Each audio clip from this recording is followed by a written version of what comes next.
Good is Hey, how are I'm you? testing my microphone. Okay. I'm fine, sir. You're already live on YouTube. Okay.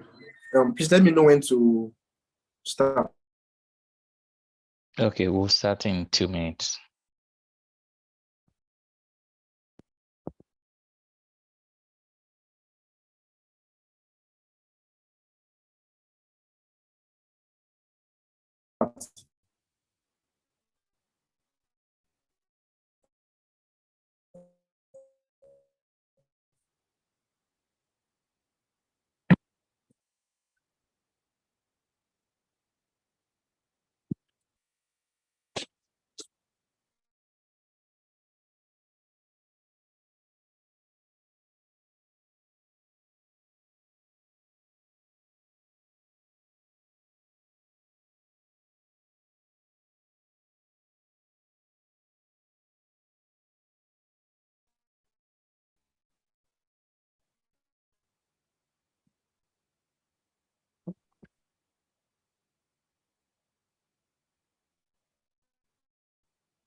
You can share this YouTube link with others so that people know that there's this link they need to come to and not the previous link.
Can you hear me now? And can you see me?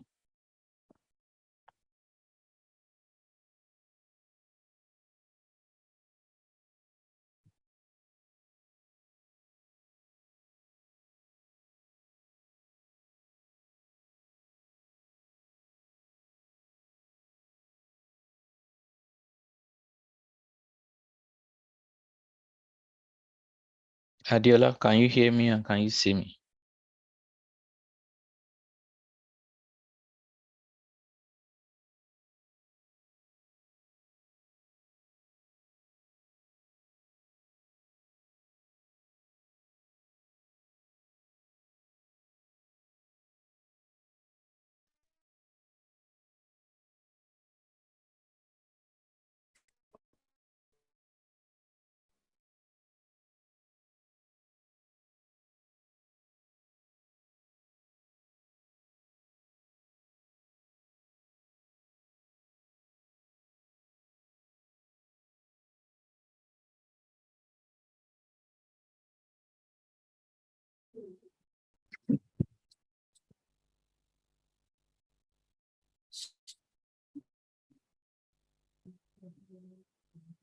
I hope I'm back on now. I had network issues. Yeah, Can anyone hear me? I can hear you. Can you hear me? Yes.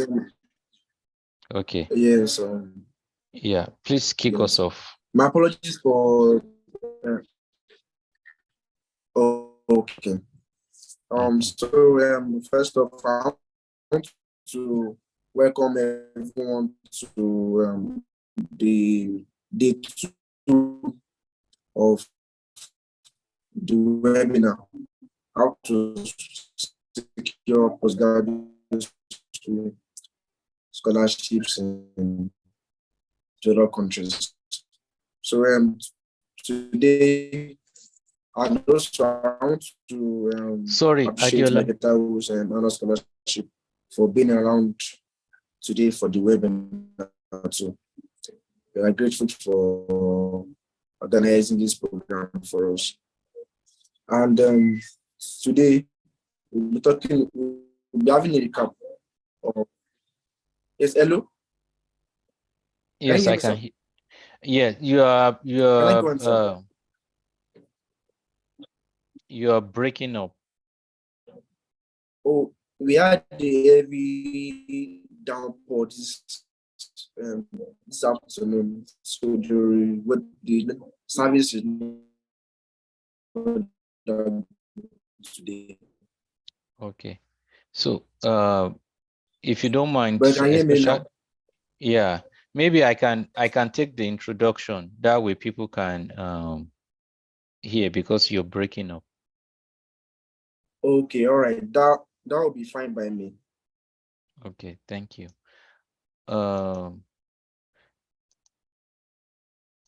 Sorry, everyone. I think there is a network issue in Nigeria. So that's making Adiola's voice to come in and out. We are excited to partner with the Nigerian Universities Engineering Student Association, NUESA, FUNAP chapter, to bring this seminar to you all. Thank you for joining, and I hope you and yours are safe wherever you might be. What you're seeing on the screen is the lineup of today's speakers. And something I also want to say is I hope you follow the Michael Taiwo scholarships on the social media pages. We are going to be touching on many of the things we'll talk about today on our social media pages, giving you tips on how to successfully get a fully funded admission in your postgraduate studies. So follow us on either Facebook or Twitter, Instagram or LinkedIn, and also reach out to us if you have any questions. On the right-hand side of the screen is the agenda today. We're running a little bit behind because of the network issues, but hopefully we catch up and still finish by 7 p.m. as stated. We plan on starting with writing an academic CV and resume. The speaker is running a little bit behind. So what I'm going to do is, in the interest of time, I would go out of order and talk about my own portion of the agenda, which is preparing for graduate school interviews. So graduate school interviews. Oh, sorry, quick introduction. I'm Michael Taiwo. I'm the founder of the Michael Taiwo Scholarships, for those who don't know me. Preparing for graduate school application scholarships. The graduate school interview is really still, there is no standard. If you think about the GRE, the GRE is the same for everybody, regardless of whether you're writing it in China, Nigeria, Ghana, Korea, it's the same. The TOEFL also is the same. The interview is not like that. The interview is very much dependent on the school, the program, and even within the same program, different professors would interview differently. I don't think so far I've come across a guide to interview that a school gives to professors. What do I mean by that? It means it's really left to the individual professors to ask the questions that they feel will give them the confidence that this person is worth investing in. If you think about it, if you're working in a school, if a school is admitting you, that school is making a lot of investment financially in you over a period of time. So they want to be really sure that the person that they are going to be putting all this money on, in a way, the person they're going to be betting all this money on is the real deal. And the interview is a way to show that. If you're called for an interview, I want to say your first reaction really should be joy and not nervousness.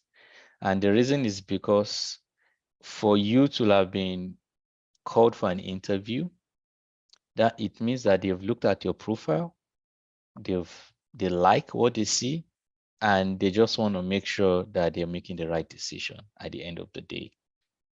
So it means you've broken through several barriers, and this is probably going to be the last step.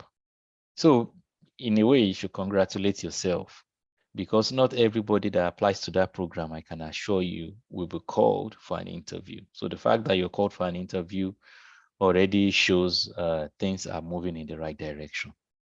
And the reason I'm emphasizing that is that should give you some confidence in the way you approach this process.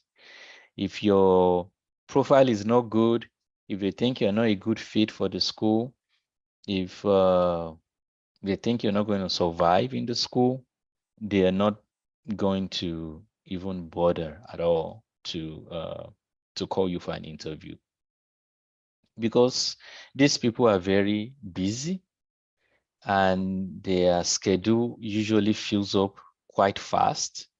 So when they are calling you for an interview, or when they are investing 1 hour, 45 minutes of their time to question you, it's because it's serious. It's because they think that, this can lead somewhere. And have that at the back of your mind as you approach the process. So how do you prepare for graduate school interviews? You prepare by asking them what they want to talk about. A lot of them will not even call it interview. They will just say something like, "Hi, Adiolu, do you have like 20 minutes or 30 minutes to chat on Thursday, 5 p.m.?" Something like that. They're not going to say, "We are inviting you for a graduate school interview." They're just going to say, "Do you have this time so that we can chat and get to know you better?" And some of them will tell you it's just going to be only me and you. And some of them will say, 2 or 3 other professors will be joining me in that chat or in that talk, right? So It's really with that. And one of the reasons they do that is they don't want it to come across intimidating to you. Now, my recommendation is for you to ask them what they would like to know about you ahead of time, so that you can prepare. And the way you can say that is, A, to help me best make use of our time together on Thursday at 5 p.m., can you let me know how best I can prepare for this meeting?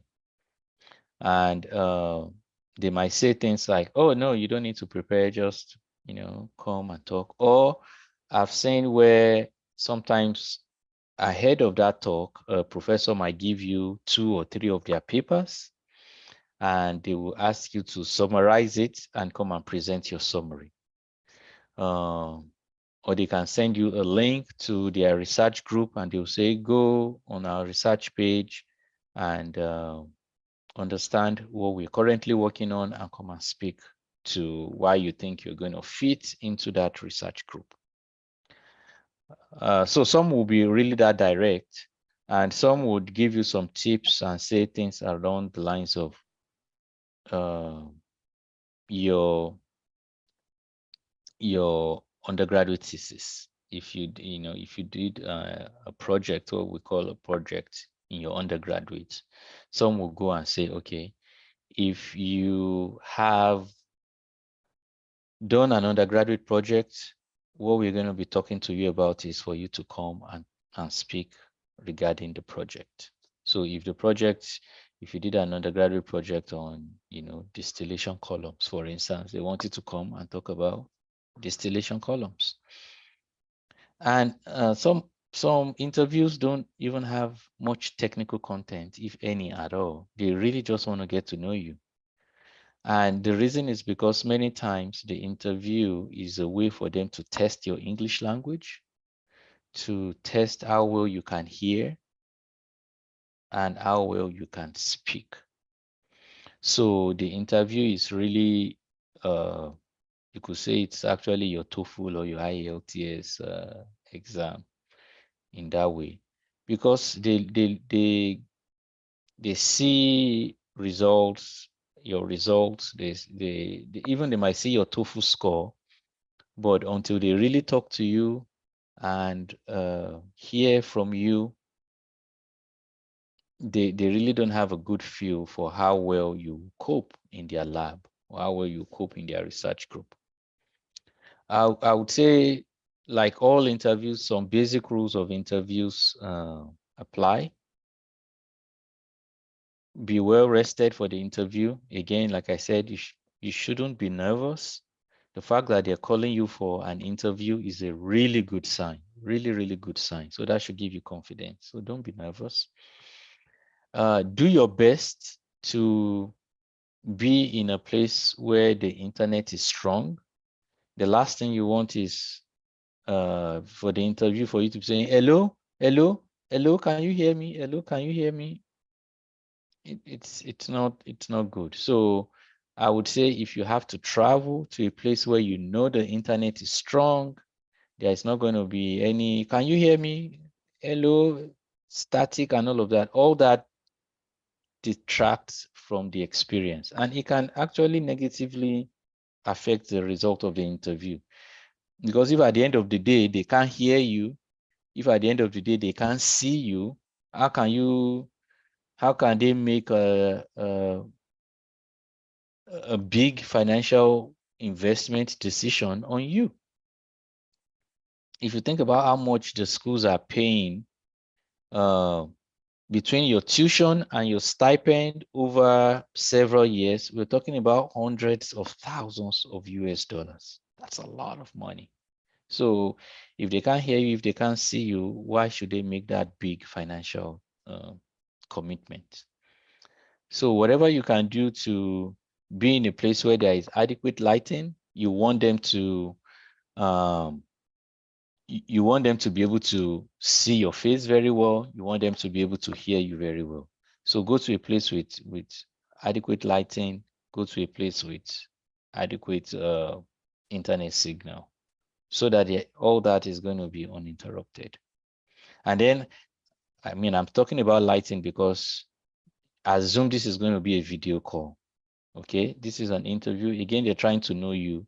You don't get to know people just by audio, right? You want to match their voice with their face, with their mannerism, with everything they're doing. In fact, some schools would offer to pay for you to come and interview in person. But that doesn't really work for international students. They're not going to pay for you to fly across the ocean. But let's say you're already in the US and you're trying to go to another school. Some schools will actually pay for you to come in person. So uh, a rough approximation for an in-person interview then will be a video interview. And then, speak clearly. You don't need to form an accent. Look, you're from wherever you are from in the world. Nigeria, Ghana, South Africa, wherever you are in the world, that's where you're from. You don't need to pretend an accent. You don't need to try to speak like an American. You're not an American, so get over it. But speak clearly, speak very clearly, speak very confidently. When you speak clearly and when you speak confidently, people hear you. If you try to form an American accent that you don't have, that's when people don't hear you, and then you come across like a phony, like a pretender. So be very authentic, be very genuine, but be confident. Okay. So one other tip I'm going to share. So I've said you should ask the people that are requesting for this meeting. Another thing is you should also endeavor to ask the people in the graduate school for that school. So ask the graduate students how you should prepare.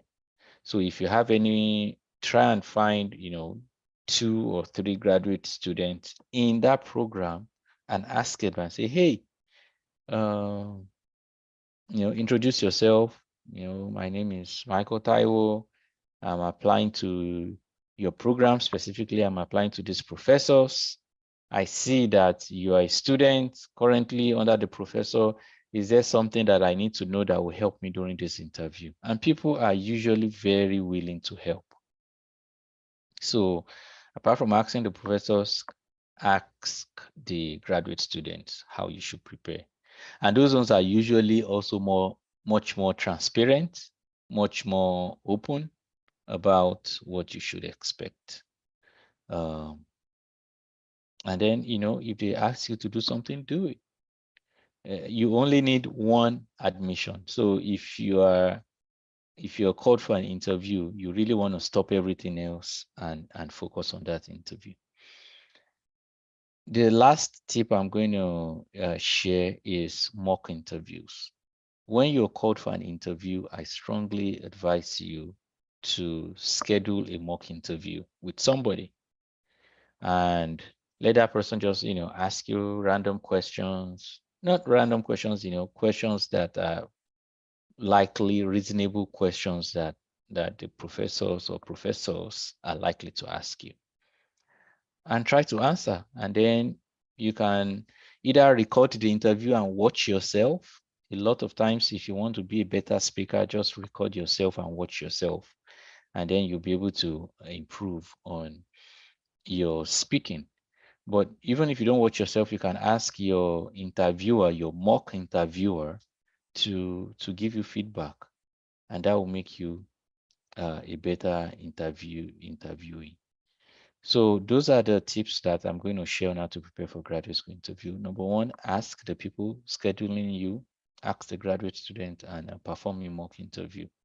And then just some table stake issues like having adequate lighting, having adequate sound, and being in a place where your internet signal is not interrupted. Okay. Um, Adiolu and Alison, do we have any questions online regarding this? Okay. going through the YouTube live stream, there's no question for now. We can wait a minute or two to allow them typing their questions. Okay. Sorry, I'm looking at this other screen. Okay, while we wait, I can also talk on another topic here, which is selecting the right schools. Okay, and if you see any question, Adiolu or Alison, feel free to jump in. And if any of the other speakers come as well, feel free to let me know. Then we can jump in. Selecting the right schools. All right. Picking Noted. Picking the right school is the most important aspect of your graduate school application journey, because the school is really about fit. There are several reasons why picking the right schools is the most important decision you make in your graduate school application journey, but it's also really one of the most important decisions you make in life. And I'm not exaggerating, because once you finish from that school, you keep saying, I'm an alumni of that school. And the people you meet in the school, the opportunities you meet in the school, the things you learn, they're going to affect you for the rest of your life. So not only is it, in my mind, the most important aspect of your graduate school application journey, but it's also one of the biggest decisions you're actually going to make in life. So I would say no amount of time is too much to spend on picking the right one. So what do you look for in picking the right school? I would say the most important thing is to clarify to yourself what your goal is. What do you want to achieve, right? And it could be something as specific as, I want to be very good in condensed matter physics. Okay, so what are the schools that are really good in condensed matter physics? And then you go, look for those. Or it could just be that I just want to have a master's to have a better knowledge than I do now, and then start working in the industry. Okay, in that case, that might decide the choice of schools that you pick.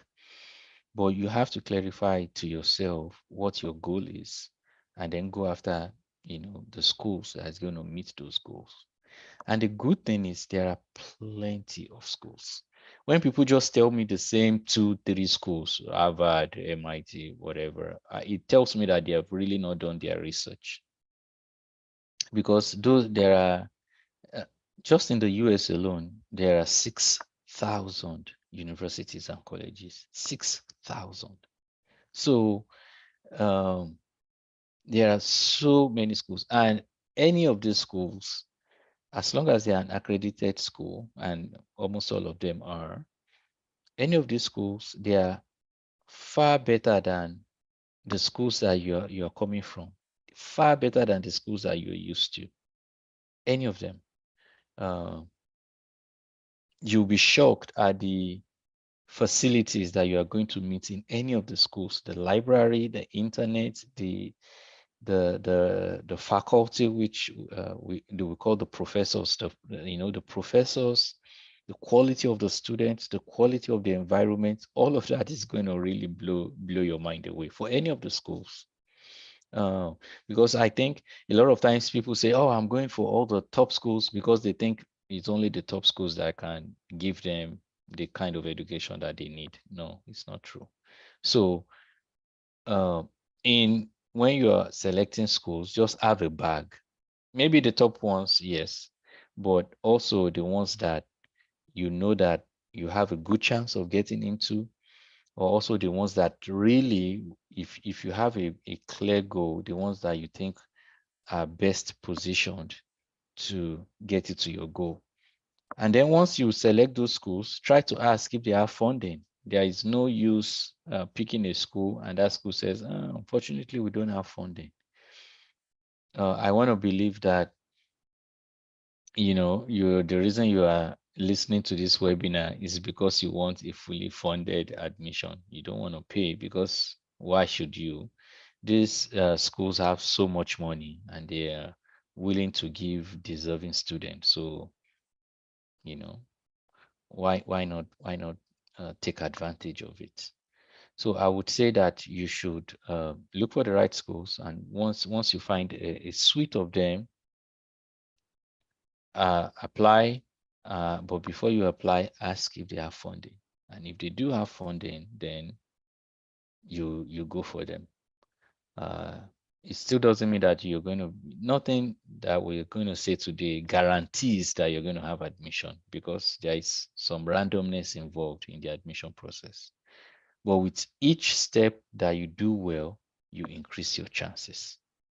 And I'm here to say that, selecting the right school is perhaps one of the best decisions that you're going to make in life in general, but definitely in the context of graduate school applications is the most important decision you're going to make.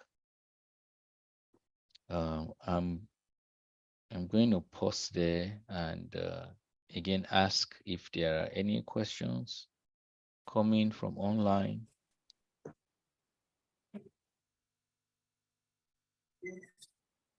Currently, there are no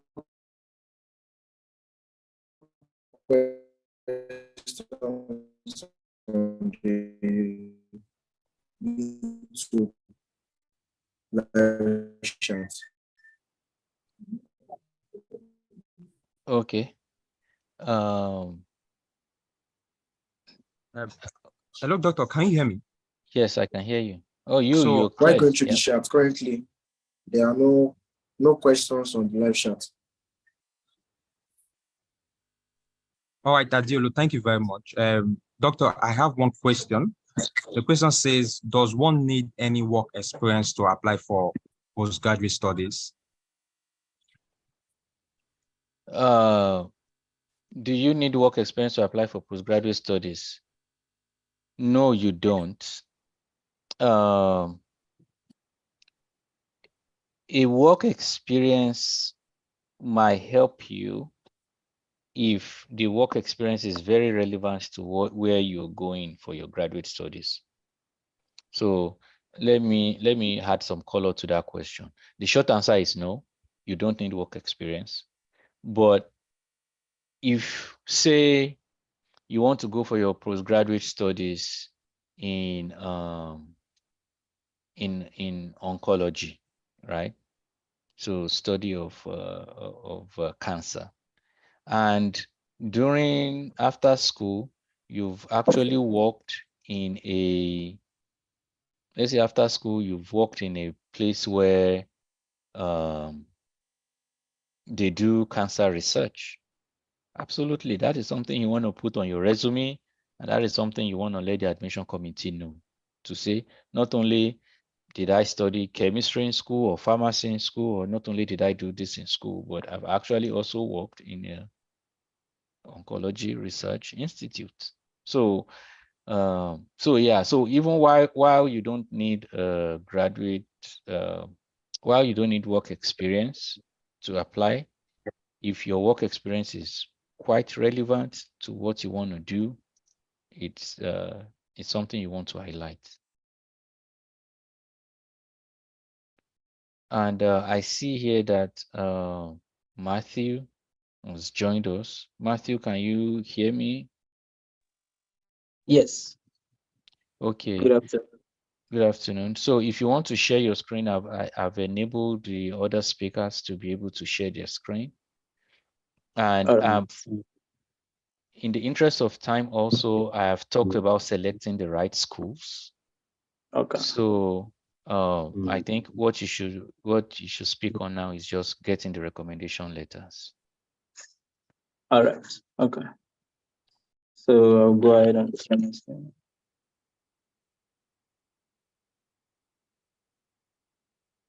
I'll stop sharing now. Okay.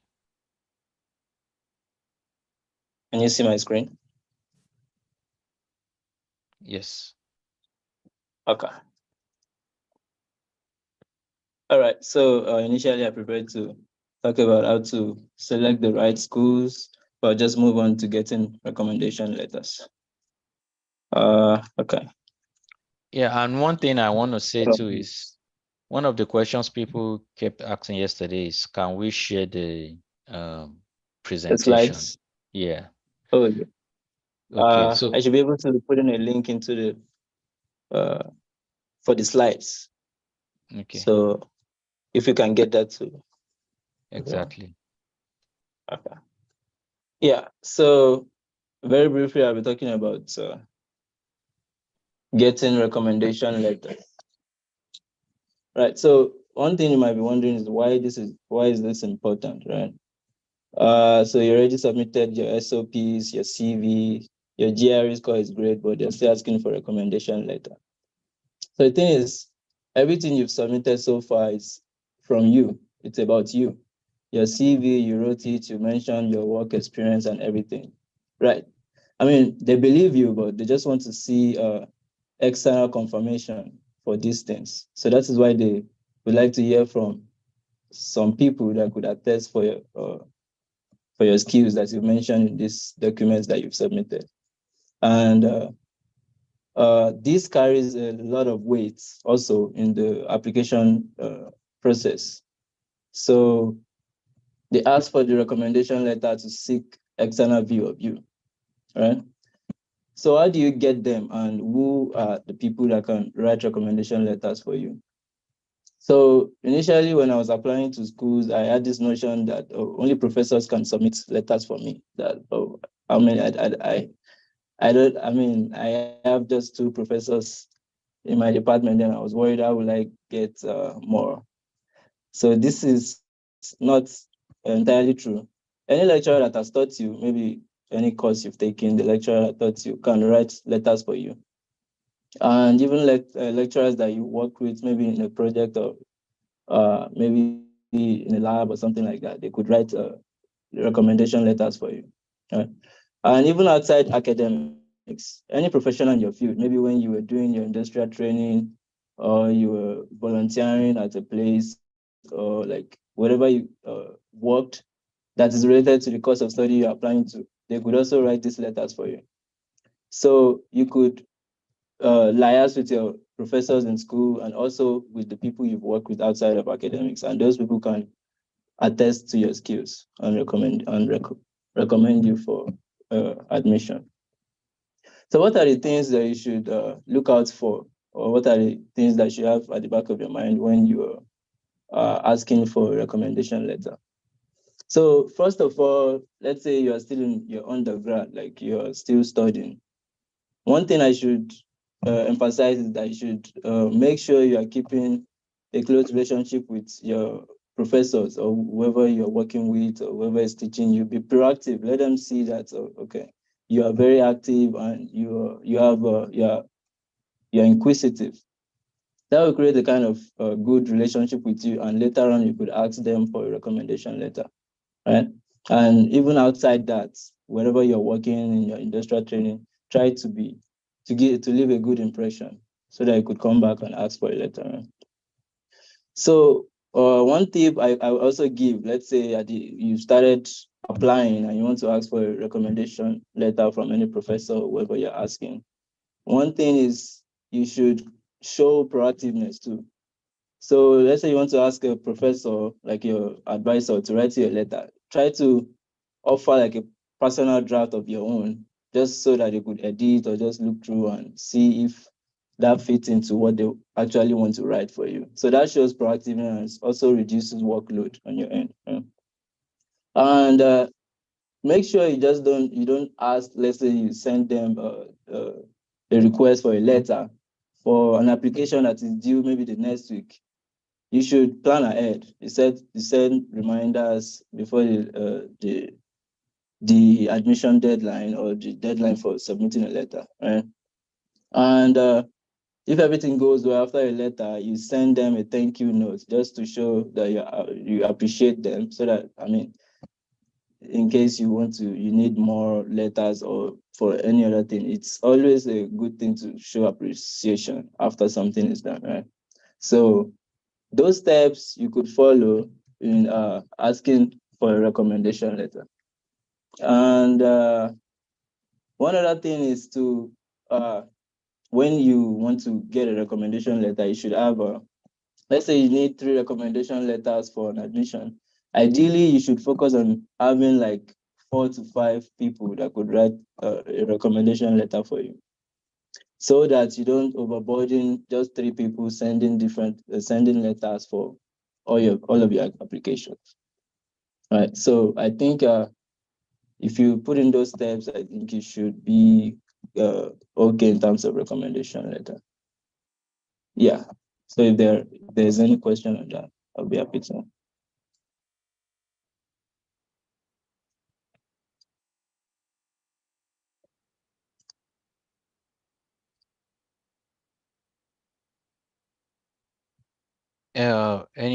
Any questions?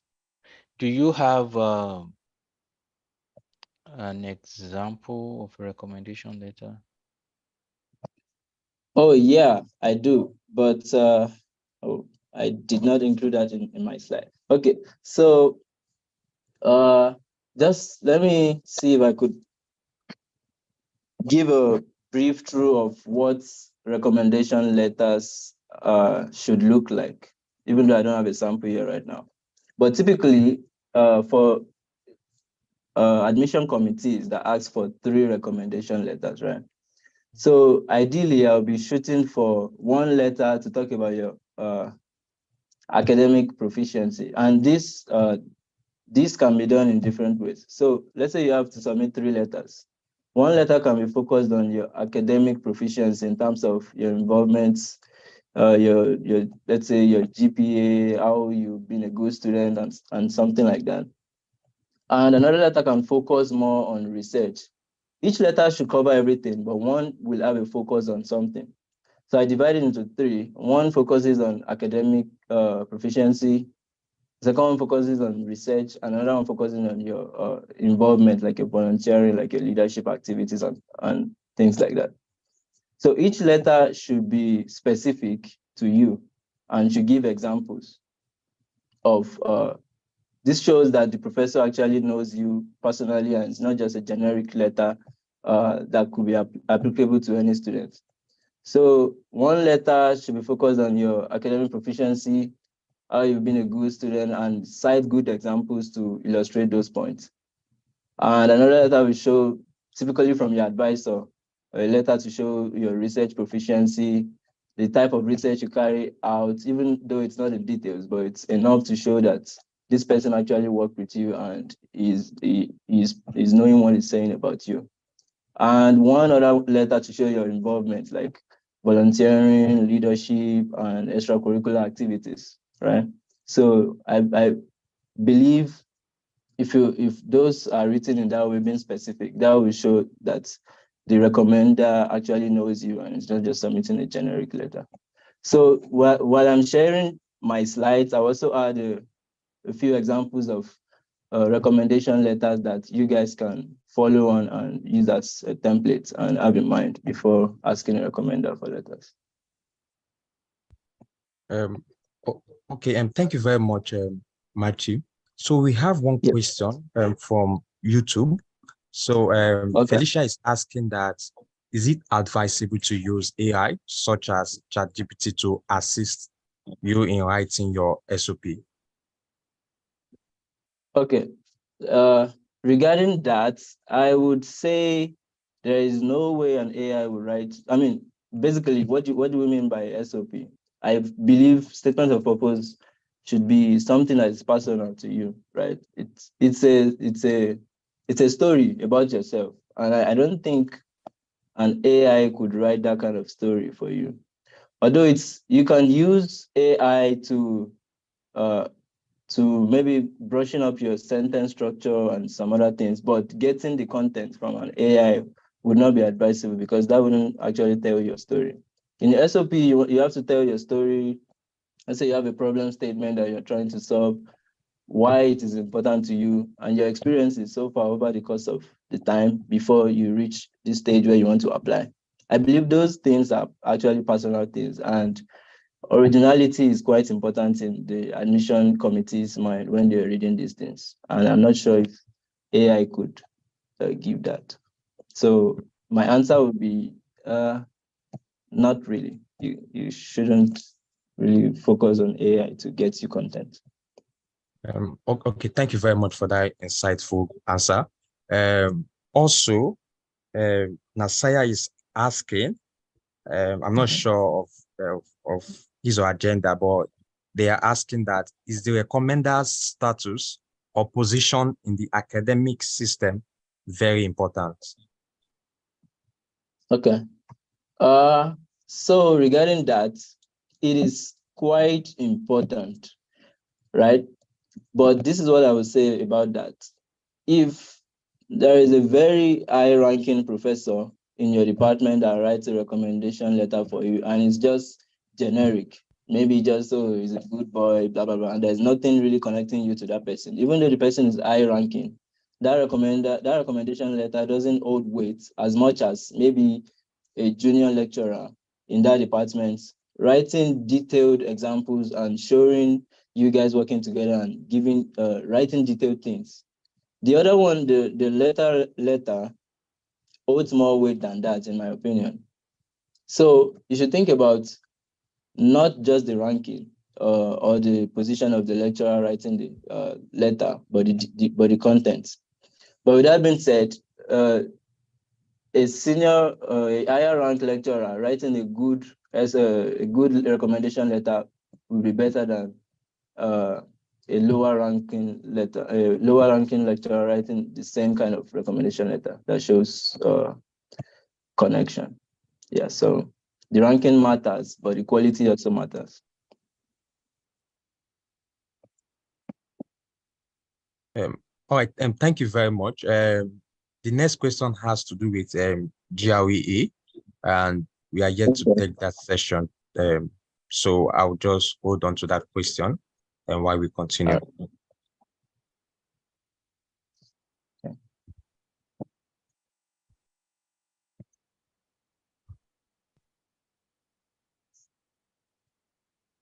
Okay, so given that we're still waiting on the other speakers, Marty, do you want to speak on acing the GRE and TOEFL, since the question we have right now is on GRE? Yes, I can speak on that. So, right, we all know that schools ask for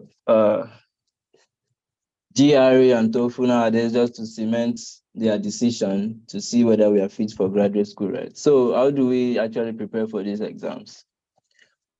So GRE, in my opinion, is quite intense compared to TOEFL, right? So let's say you plan to apply in October for grad school. Ideally, I would say you should start preparing for the GRE like 2 months earlier or 3 months earlier, depending on your background, right? So how do you ace the GRE exam? First thing is by starting early, right? GRE exam is quite intense and it needs a lot of preparation. It's not about you. It's just like the way the exam is structured. It is a standardized exam, and there are some things you just have to know in terms of the outline of the way the exam is being set, right? So I would say you prepare early. Give like 2 months or 3 months in advance to start preparing for you before you take the exam. And with that being said, you should have a well laid out plan in terms of your preparation. So the GRE is subdivided into 2 sections, the quantitative, into 3 sections rather, the quantitative, the verbal, and the analytical writing. So you should have a well laid out plan on how you tackle each of these sessions. All right. So you have a timetable that illustrates your study plan for each of these sessions.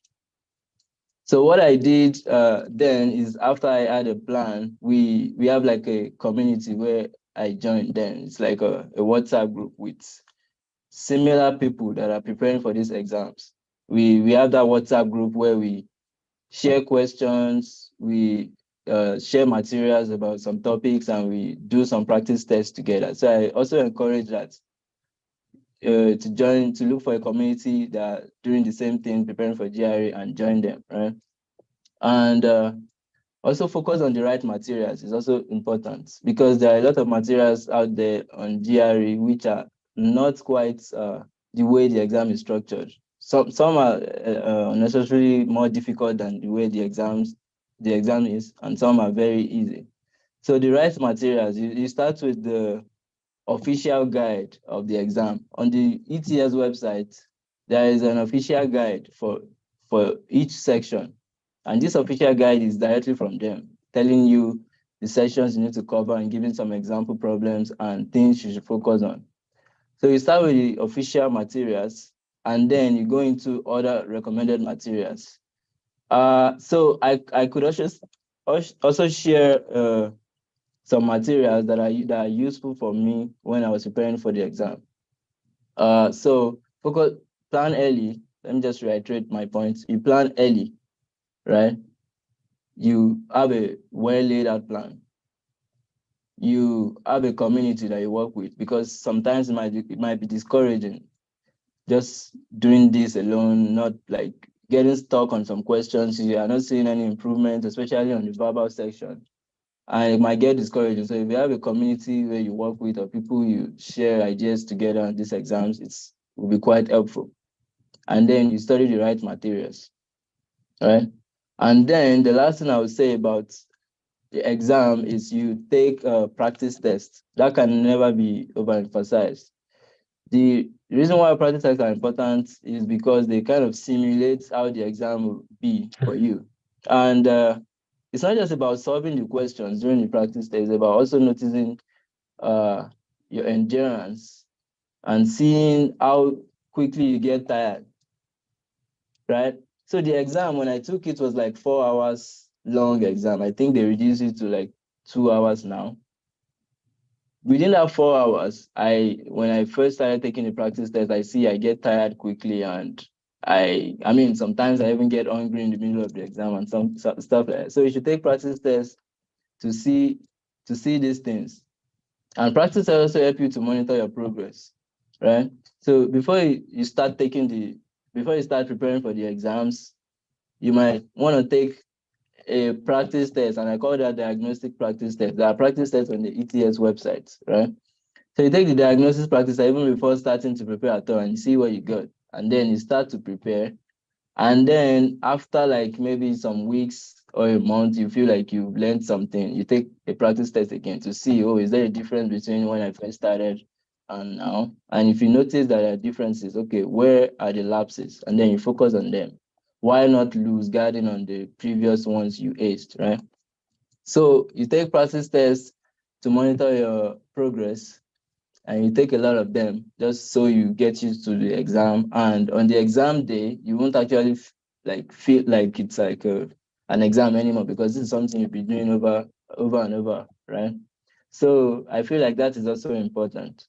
And I mean, usually I recommend people start, if you want to take the 2 exams, the GRE and the TOEFL, I usually recommend people to start with the GRE and then do the TOEFL later, because when you're preparing for the GRE, you're indirectly preparing for the TOEFL. And that is subjective. I feel that's just my opinion, right? So you prepare for the GRE, which takes longer time, and then this helps you to spend less time preparing for the English exam, the TOEFL exam. And then you follow the same procedure by having a well-laid-out study plan and taking practice tests. And yeah, I think with that being in place, the exam should go well. Yeah, that would be my suggestions on acing the GRE exams and the TOEFL. All right, thank you very much, Matthew. We have a couple of questions, both on this acing the GRE and also on the one you touched on earlier, which has to do with letter of recommendation. So I'm going to take a question from Olufemi on YouTube, and Olufemi is asking, is there any tutorial center that can be recommended for GRE in Nigeria? Yeah. And also, how can someone get practice questions? Okay. For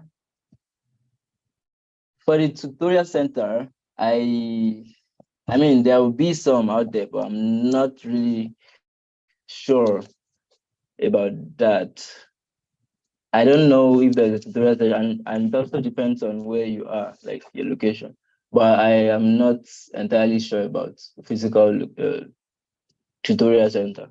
But I'm very sure there are communities, like friends of friends, that you could mingle with and practice together. But regarding the tutorial center, that I'm not sure. And the second question about the no, please go on. Practice test. Yeah, the materials and the practice test, right? Am I correct? It's about the... Yes, please, you are. Okay. So there are a lot of materials out there and different types of practice tests. Just like I said, the ETS, the official guide, is the first thing my mind will go to in terms of starting up. If you want to get started, I believe you should focus on the official guide, which is on the ETS website. If you go to ets.gre and create an account, you'll be able to download the official guide materials. Right? That would be the first thing that I would say for the quantitative and the verbal. And after that, I feel like you could go into if you go into Manhattan websites, there's a material for the quantitative session there, and it's called the £5. You could write this down. You say GRE £5 book. That starts from the basic and covers a lot of things on the quantitative session. And I believe if you could like work through that, when you work through the ETS official guide and you work through the £5 book, I think you could just focus on solving problems, and then you'll be able to do well on the quant session. So the goal here is to study the official guide and the £5, and then you now practice with a lot of questions, right? So I'm emphasizing on practice. You use those materials to get a concept, and then you practice. And for the verbal session, you do the ETS official guide, and then there is a book that I use then, which is Kaplan.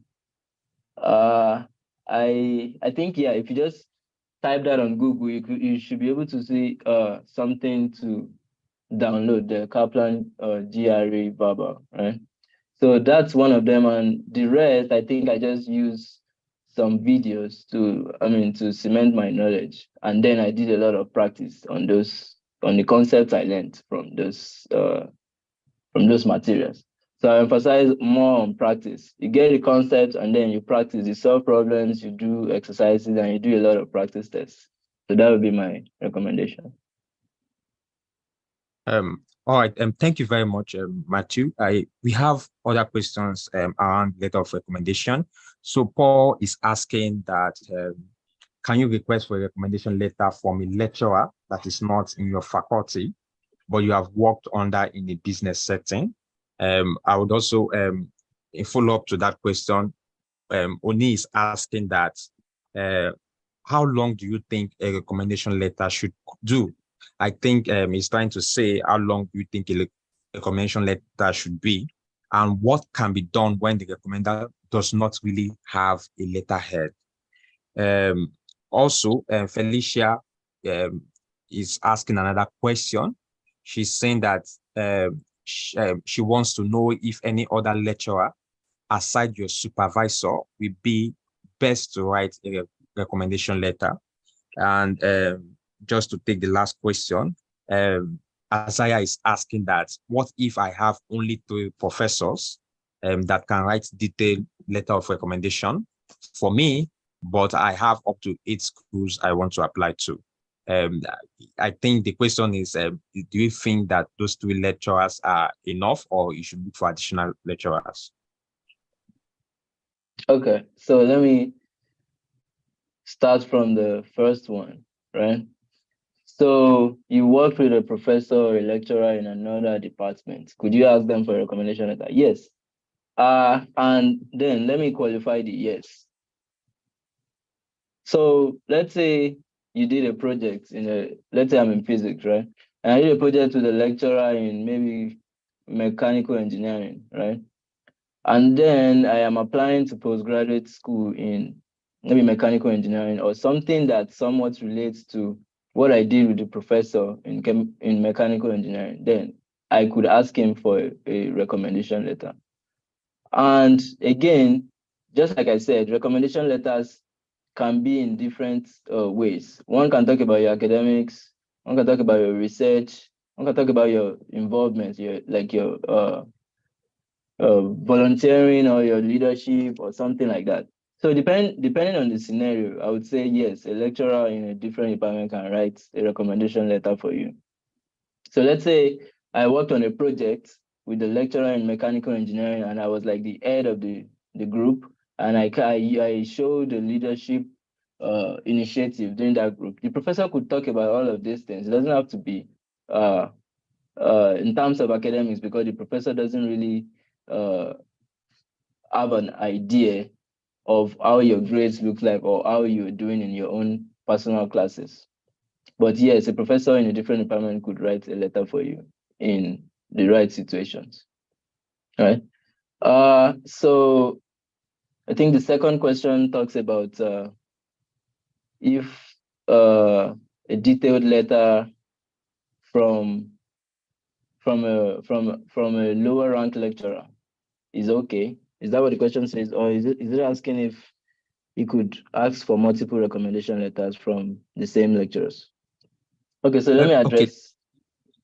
Okay. Okay, just to clarify, he asked that, oh, okay, I have 2 recommenders. However, I am applying to 8 schools. Do you think those lecturers that are involved are enough, or I should source for other potential recommenders? And also, Paul is asking that, can I request a letter of recommendation from a lecturer that is not in my faculty, but I have worked under in a business setting?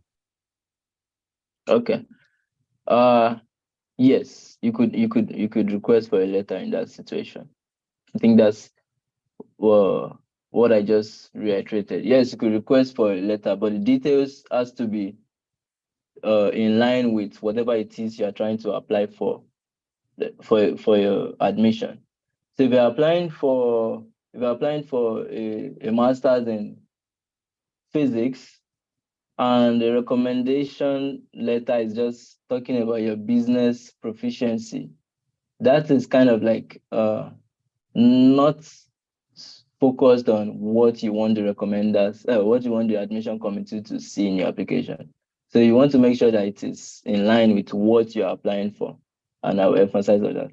So with that being said, if you only work in the business settings and the only thing the recommender can say is about your business proficiency or how you're a good entrepreneur or something like that, then, and you're applying for something else which is not related to business, then I would say you should not use that, because it wouldn't really support anything, right? And yeah, so that would be my suggestion to that.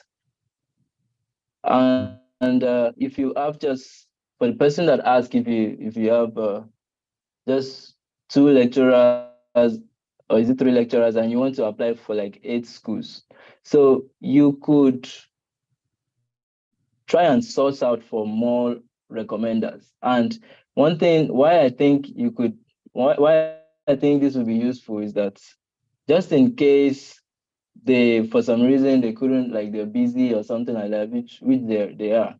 They couldn't submit. You don't want that to be like an hindrance to your overall application goal. So you could you could seek for external recommenders. It doesn't have to be a professor in your school or a professor at all. It could be someone outside academics that you did something. Maybe it could be, let's say you use your professors for research and academics recommendation letter that talks fully well about that. You could use someone else outside that field to talk about your leadership activities or your volunteering. That's also important in grad school decisions. They want someone that is proactive, that could merge academics and research with volunteering and other activities. So you could look for someone that could talk about that, or you look for multiple people that could talk about that, and then you shuffle it with your advisors.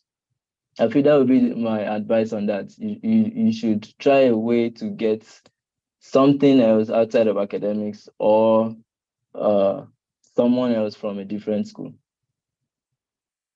So I'm going to just comment also on that is, I think one of the problems people also have with recommendation is they are zoned in on just a few professors, but what Matthew is saying, which I support, is that try to think more broadly. And the reason people do that is they want a professor to be the one that is, they want to be a professor to be the one that is giving them the recommendation letter. But even if the person is just a doctor or even a master's student, but is your lecturer and can speak very well to what you've done before, go for them. I will also say, depending on what you're applying to, if it's a lecturer that have taught you a particular course and you did very well in that course, don't be afraid to go and meet that lecturer and say, hey, you taught me on this course and things like that. Can you give me a recommendation letter?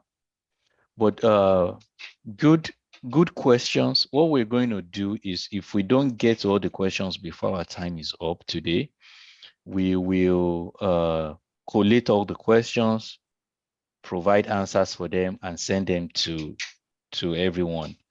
The way we will get you is if you register. So I'm going to just make a plug now that even if you have not registered yet, try to register. And then that way, if we're sending materials or we're sending answers to questions, we won't miss you. And with that, I turn it over to Olaito.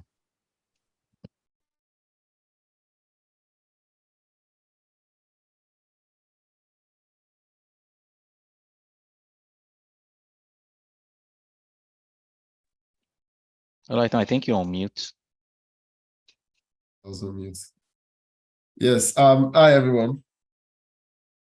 Thanks for coming out again today to listen to what we have to share to you guys as regards preparing for grad school. So yesterday we spoke about how to write a winning academic CV, as well as a winning standard statement of purpose. So today what I would like to do is to utilize my own CV as an example, whereby we go through it step by step to see the things that I feel needs to be in your CV and also needs to be in your SOP, just to like have a good picture of it. So basically, you're supposed to start with your name. You could include your address, your telephone, your email, stuff like that. You can include them in your CV, just like a personal information page where people can use to reach out to you, because your email is a very good avenue for prospective advisors to reach out to you. Then your telephone as well should be there. I don't really think people could use that to reach out to you, but it should be there. So first things first, your education needs to come first, irrespective of what you're applying to. Your education needs to come first. You need to explain to them that this is what I have done. This is what if your CGPA is high enough, you can include it. But if you feel your CGPA is not as high as, include it in your CV. Say you had a 2.2, you might want to omit your CGPA in your CV. But if you have a very high CGPA, you can include it. So your CGPA can be there. You could talk, you could include your awards, probably like if you're the best graduating student of your department, you could include that. You can include your dissertation and your supervisor exclusively. Like I said yesterday, the supervisor is sometimes carry influence, because if the professor who you're trying to get into his or her lab has worked with your supervisor before, that could influence the person's decision to say, okay, I've worked with this person before. I understand the person's credibility. I understand the person's work ethics. So I believe if the person supervised you for your undergraduate dissertation, then you should also be a very good student and someone he or she can also work with. Then the next thing I usually think is beneficial is putting your research interest. This is what I like to do. This is what I want to do. This is your research interest is telling them that this is what I have passion for. You could have like multiple research interests. It's not necessarily just one. You could have like 4, you could have like 5. Yeah, I had 4. You could have 5, but just make it as concise as possible. It's not that you start talking about, okay, say you want to do civil engineering and construction, then you just write civil engineering. No, you have to go deep into it, into the topic that you want. Is it construction management? Is it sustainability? Is it artificial intelligence? Is it robotics and automation in construction? Things like that. You need to be specific with your research interest, so it would not be as broad as possible. Then work experience. You could include your IT. You could include where you worked as when you're doing your NYSC. You could include volunteering. You could include wherever place you've worked. And it's also nice that you include the duration of how much you worked there. And there's something that I've noticed about like CVs that I've reviewed in the past. There's usually confluence in these dates. Don't allow conflicts to be there. Say you work between this time to this time at so and so place. You can't work at 2 places at the same time. Some people, I've seen a CV whereby someone had, okay, like mine is supposed to be like from May 2021 to April 2022 for when I was a teacher at Caroline Secondary School. And some people's current work experience, you still see them having something like February 2022 to present. So I would advise you try as much as possible to avoid the confluences. So your work experience, then your technical and soft skills, the softwares you're able to operate efficiently, your programming language, can you teach effectively? Are you a good leader? Communication, how critical can you think? Do you work well with other people? That's collaboration as well. So things like that, you can include them. Then academic membership, if you're affiliated to any academic body, you can also include that. Then other certifications you have obtained, probably from your undergraduate days up to when you're preparing your CV. So for me, I had health safety and environment from Diplomex Consulting. I took data analysis with Python, machine learning with Python from Jovian. So things like that, you can also include them in your CV. Irrespective of what the certificate is, you can always have them there. It shows that you're trying to do things other than just learning in school. The leadership roles and volunteering service. This is actually also very beautiful because, as Matthew said earlier, it is understandable that at some point, you would be required to like combine your academics with one other thing. So it could be volunteering, it could be assisting someone in doing something, it could be a leadership position in the school, stuff like that. So it also tells a very good story. Then awards and recognition. What awards have you been able to garner in the past? Say you were awarded, even if it is beauty and brains, even if it is a non-academic award, you can also include them. It's not compulsory, it has to be academic awards. So you can include all those there. So these are the references. I would say it's optional, because if you include your references in your CV, you will still include references when you're trying to submit your application. So it is much easier for your for the school, the faculty, to reach out to your referees when you're through the references you provided when you submitted your application, rather than them being in your CV. So technically, I would say the length of the CV should be between 2 to 3 pages, and it should be as concise as possible. You don't want to beat around the bush. You don't want to tell a story in your CV. You want to tell them, this is what you learned at so and so place. This is what you did at so and so place. So it's not like you're telling a story of, oh, when I was working at so and so place, I did this, I did that. You don't want to tell a story. Just make it be like a bullet point, like I've done here. Just bullet points of what you did at your workplace. Then for research experience, I didn't include research experience in my CV because as at then, I just didn't put it. But some undergraduate students get to publish papers or have papers in review before graduation. So things like this, you can include them in your CV as well. Your research experience is very, very beautiful. If it's just your undergraduate project that you want to include as well, you can put it there. If you have assisted a professor or a faculty member in your department in carrying out some research, you can put it there. But when you're putting these things in your CV, you need to state what you did, what was your contribution. So it's not like you're just saying, oh, I worked with so and so person, and you're not telling them what you did there. You have to include what you did whenever you're putting these things there. So that's it on my CV, on the CV section. Now we're going to talk about the statement of purpose. So yesterday I highlighted some points. I'll share that again. So we will start from there before I come to an example with my own statement of purpose. So yes, going back to where so what we spoke about yesterday, I said your statement of purpose can be divided into 6 paragraphs. I'm saying 6 paragraphs because that's like a framework. But you could have like 7, you could have 8 if you feel that the flow between your sentences needs to be truncated at some point. So basically, your statement of purpose should have an introduction, the problem statement, and your research interest. They should be in your first paragraph.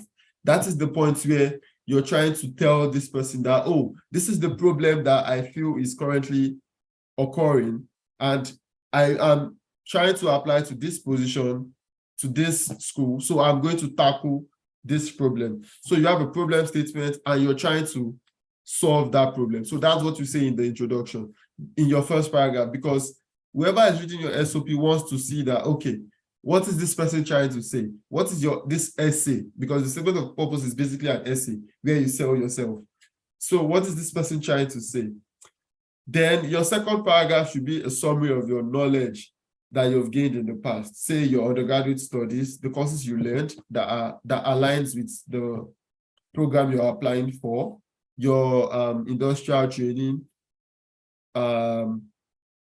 your thesis, your undergraduate thesis, stuff like that. You have to put them in your SOP because this is the time where you tell stories. It's not like the CV where you have to just keep it short and concise. This is the point. The SOP is the essay you use to tell stories. So you tell the story, you tell them what you learned, you tell them how it was beneficial to you, and you could make a summary of a result of, oh, when I learned this, I applied it to so and so. So things like that.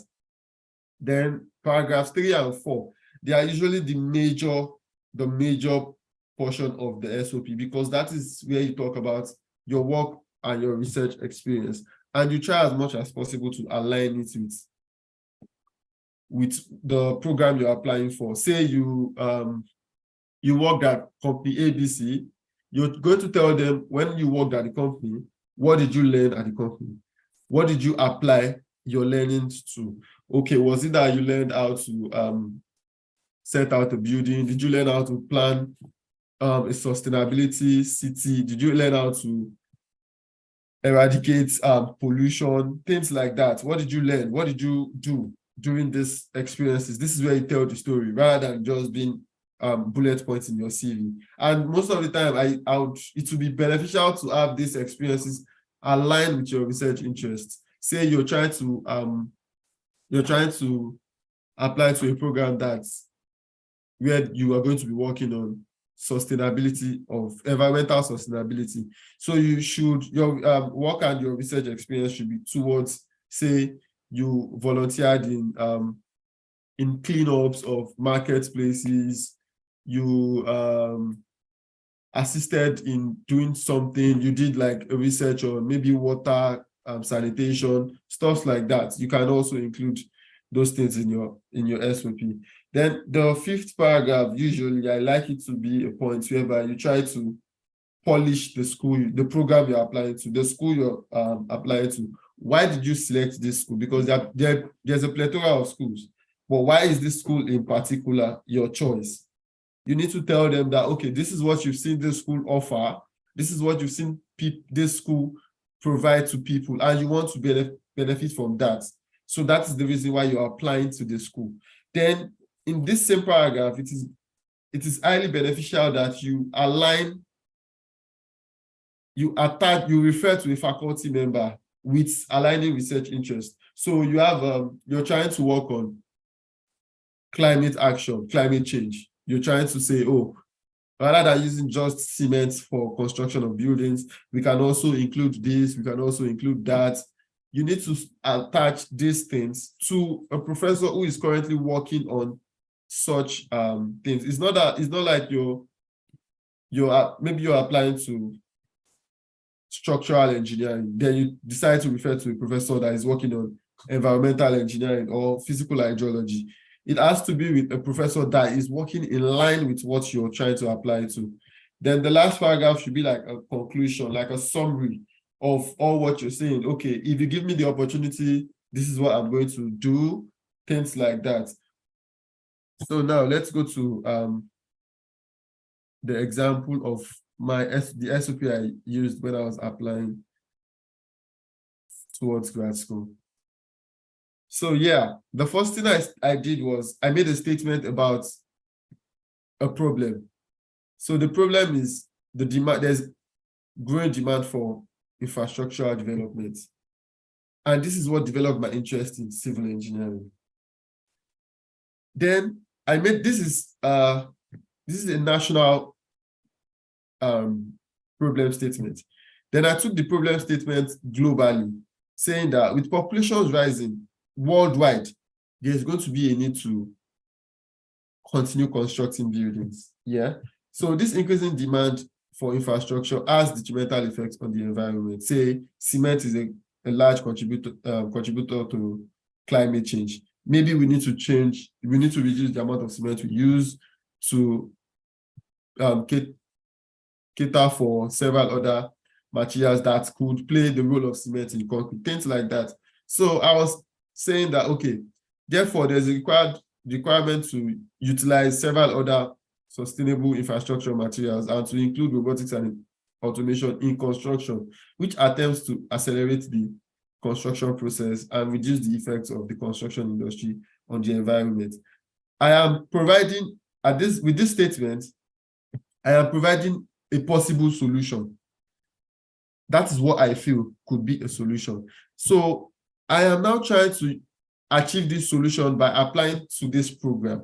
Okay, so then I spoke about, okay, my ultimate goal is to become a university professor, a worldwide researcher, and educator, and I contribute significantly to sustainability in construction through research, teachings, and outreach. And to accomplish this goal and further my professional training, I am applying to the doctoral program in the Department of Civil Engineering, New York University. That's paragraph 1. Then paragraph 2, I spoke about my undergraduate studies. I'm making a summary of things that I felt I learned in my undergraduate studies that aligns with my research interest. Paragraph 3, I'm speaking basically about my extracurricular activities, where I worked as a leader in several positions, and how this did not deter me from still achieving my goal of graduating with the first class. And I closed the paragraph with the fact that, I was able to be a beneficiary of the federal government scholarship from the third year of my studies up until graduation. Then my fourth paragraph, I was talking about my undergraduate thesis, what I did and how I did it. Paragraph 5, I'm talking about my internships, like industrial training. What did I learn? What did I do? What can we do to correct the mistakes I felt was available when I was doing my internship? Stuff like that. Then I spoke about my NYSC. So I spoke about the Mandatory National Youth Service, where I taught mathematics to high school students. So this role is, what did this role do to me? How was this beneficial to me? So this helped me in developing my teaching and communication skills, cooperation skills, and emotional intelligence. Yes, some people would say, oh, why do you have emotional intelligence in your SOP? Well, it is said that when you're doing like graduate school, there's a tendency for you to require mental health treatments and stuff like that, because you're always going to be thinking about, okay, how to do this research, how to attend classes, how to turn in assignments, how to beat this deadline, how to beat that deadline, examples like that. Then the next paragraph is me talking about why I want to pursue a doctoral degree at the school. So this is me polishing the school. I am praising the school of its immense capabilities of making me a very good engineer. And this is the point where I aligned my research interest with the faculty in the school. So at this point, you're telling them, oh, there's this professor in your school that I would really love to work with because I've seen his immense contribution to my research sphere. So you're trying to tell them that, oh, this person has worked extensively on this, that, and I would like to contribute to this person's research and also have this person mentor me. Sometimes you can include 2, 3, 4 professors in your SOPs. It's not much of a big deal because there are several faculty members who are going to read your SOP. Then I closed it with the fact that, oh, if you provide me as a teaching assistantship, this is what I'm going to do. And if you provide me with a research assistantship, this is what I'm going to do, basically. So that's how I concluded on my SOP. And I said, I'm looking forward to joining the department because, yes, I'm applying to get in. I'm not applying on the probability. I'm applying with the fact that you're going to see my application and you're going to say, okay, I'm worthy of coming into the school. So thank you all. I think we still have ample time for me to take questions now.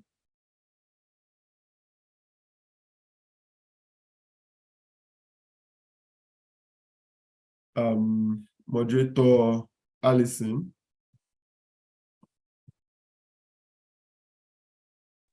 Hi, Damla. Thank you very much for the wonderful presentation. Currently, I do not see any question on our YouTube channel or as regards some of the things you've touched on writing a compelling SOP and even preparing the CV. So in that sense of no questions, Dr. Michael, please, are you going to introduce the next speaker? Or I should just go on? So what we might do is we'll introduce our next speaker, which is Promise. And then after her, we just take all the questions that we've seen so far in this in the course of the 2 days, and then try to answer as many as possible. So Promise, you ready to go? Yes, sir. Okay. Good day, everyone. Today we'll be talking about the emailing prospective supervisors. 1 second, and I'll share my screen.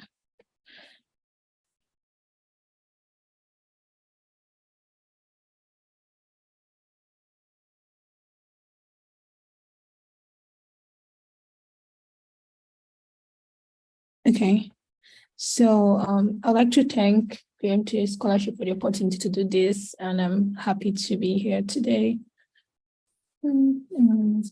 Cool. So I'll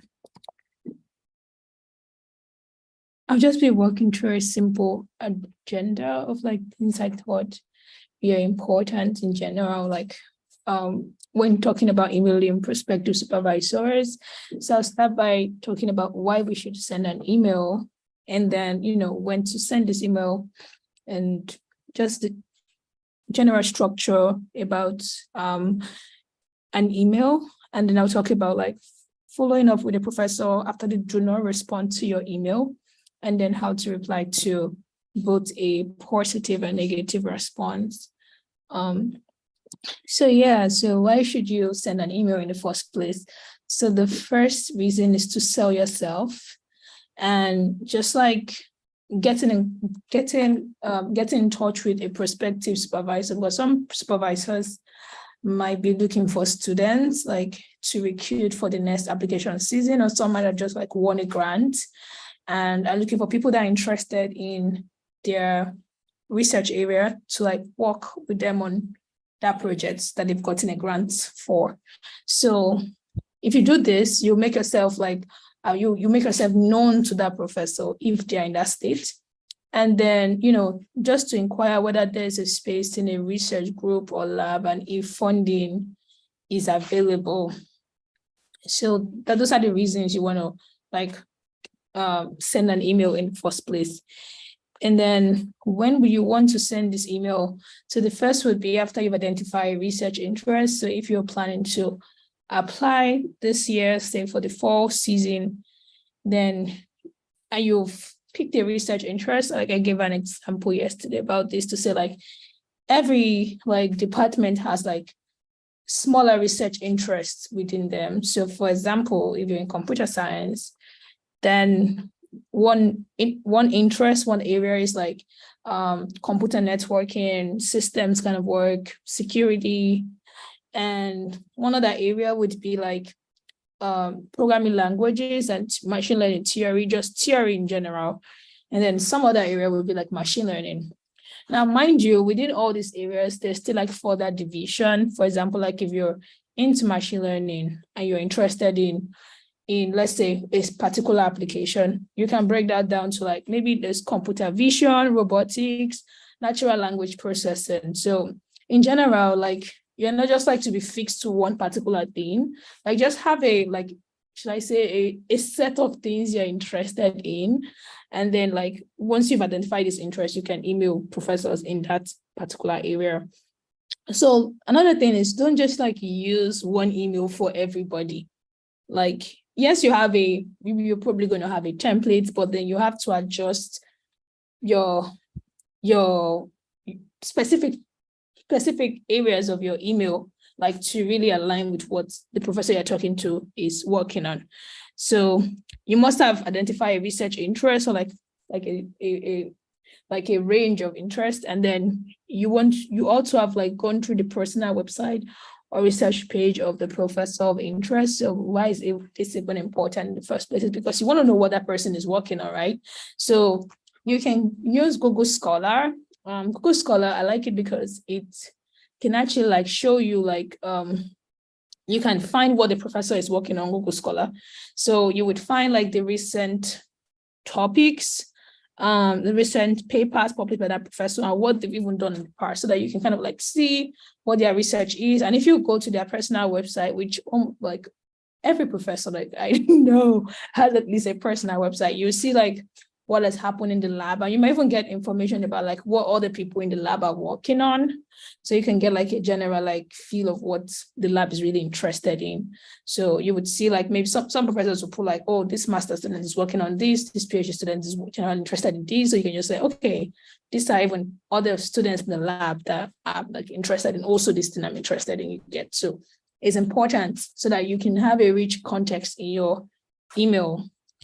And then you want to start sending as early as August 1st. August 1st is just like a good enough time. Some people like start sending as early as like July. And the reason they do this is because if you're applying to so many schools, when I say so many schools, you're applying to like over 10 schools. Like you're trying to reach different professors in all the schools, right? So if you start early, you might just do it. You might construct these emails for one school, maybe a day in the week, and then maybe the next week you go to another school, or you can even take a break for like 2 weeks and then continue. But then if you're starting right now, then you don't have that much time. So you should like start sending your emails immediately. And I'll say something about like the timing of your email. Just be aware, like if you're in Nigeria, the time zone is different based on where you are in the US, but you can have like in some places the US is like 5 hours behind, or 6 hours behind, or maybe 3 hours behind, like what Nigeria time is. So what I'm saying this is that try to ensure like you send your email between like, let's say 9 a.m. and 5 p.m. when you are sure the professor is on their laptop in the US time zone. And one way you can do this is that even if you write your email, say like you were motivated at night, say you work, then you came back from work, you rested, and then by 10 p.m. is when you're ready to like start sending your emails.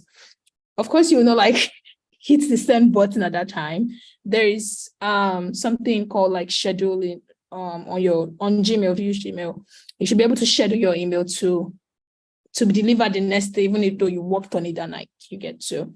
It's just like things to be aware of. And so in terms of structuring your first email, this is a reasonable email subject, because like you should have like a one-liner. You shouldn't have like maybe 4 lines for like your subject should not be too long. It should be like at a first glance, the professor should be able to like see what you're interested in, right? And so this is just a sample. So some people will say outstanding student interested in blah, blah, blah, student interested in joining. Let's say the professor's lab is ABC. The name of the professor's lab's name is ABC. You say, oh, student interested in joining ABC lab. So there are different ways to play around it, but this is a reasonable way. So the person will like, okay, yes, somebody interested in research. And the first thing you can do is to appreciate their work. So let me first of all say that this is not the only method to structure your email. This was just the method I use. Some other persons rather would prefer if you like introduce yourself in the first paragraph, but then I got one advice that like in general, they are really interested in their research. So like if you start up like with appreciating their work and then talking about things about them before you like kind of like introduce yourself, like that would keep them reading your email. I don't know how relevant that is, but it's kind of like what I did. And so the second paragraph would be like showing how their research aligns with yours, and maybe mention 1 or 2 papers that reflect this. It's not like you must mention papers, but like this also shows that you've done some work in like going to their Google Scholar page and like figuring out what they've worked on, you understand? So it shows like, okay, this person actually is not just I'm not just one out of like the million professors this person is contacting. This person is actually taking time to like look at my work and like is like interested in my area, you understand? So a sample of what your second paragraph would look like is, I found that your interests align with mine, and then these are specific keywords from that professor's website or their research area. So you can have your keywords, and then you can also state you're open to related works, because like I think from what I've understood about professors, like they work on different grants. So at times I don't know which particular like grant they would get. So if you're like, oh, I'm interested in this, but then I'm also interested in some other like related work. For example, like if you're interested in like reinforcement learning, there are different ways. There's also imitation learning, there's meta learning, a different kind of learning algorithms. So here you won't just say, oh, I'm only interested in this. You understand? It's like, oh, so you're saying I'm open to other stuff. And then you can mention the paper. And if you find anything especially interesting in, let's say, the approach used in the paper, that doesn't mean you have to like read everything line by line. You know, I mean, just from you going through maybe the introduction and maybe the conclusion, or maybe methodology session, you saw something that was interesting. You can like briefly mention that in like 1 or 2 sentences maximum. And you can then move to your paragraph 3.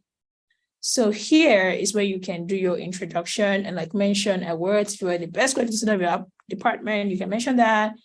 If you had like 5.0 to 5.0, you can mention that. So it's kind of like sell yourself, but like I said, in maybe 2 sentences, not like, don't have a very long email, like where the person feels like, I don't have the time to look through this. So it's good to like if you're going to apply to that program that year, you should like say it clearly, like I'm going to apply here. And then, you know, just like for the states, like how your how both of you research actually aligns. And so this is the most important paragraph, but then somehow you've been established like a flow from like appreciating their work, like saying which of their work you've looked at, which part of their work or which paper is related to their work you've looked at. And then you introduce yourself and like say how you're like a capable person for the job. Now you can inquire whether they're accepting students. So many professors, some will tell you, I'm accepting. Some will say like, I don't have funding for new students. It simply means they cannot take you as their student, you understand? So like here, you just ask them directly, like there's no need to, like that's the reason of the code email. This is why we're sending the code email. Like we want to know whether you're accepting students or not. And then you should also like, if you say something like, I understand you're busy and I appreciate your response, like just say it like in a nice way, like, and just also like, let them know like I'm interested in like talking more on Zoom, or you can also put like, I have some questions about your paper, which I would like to discuss with you via Zoom. So, but I guess like, just say you're available for video call, because now you say that now you have to go read all the paper, you have to like, you have work to do. But then like, I think it's just good to just say you're open for video call, because some of them will be like, okay, you know, let me actually talk to this person via Zoom. And so this is important, but try to attach your CV and transcript if they're available. Your CV, I think the mother should be a perfect example of what your CV should look like. So you just attach it here. And then if you have your transcript, do, but then if your university like takes their time in terms of processing your transcript, you can like go to your student portal and like download what is there first and like combine them. There's a website called Combine PDF, and you know, have your transcript. Have that as a reflection of what your grades were and what courses you took in school and things like that.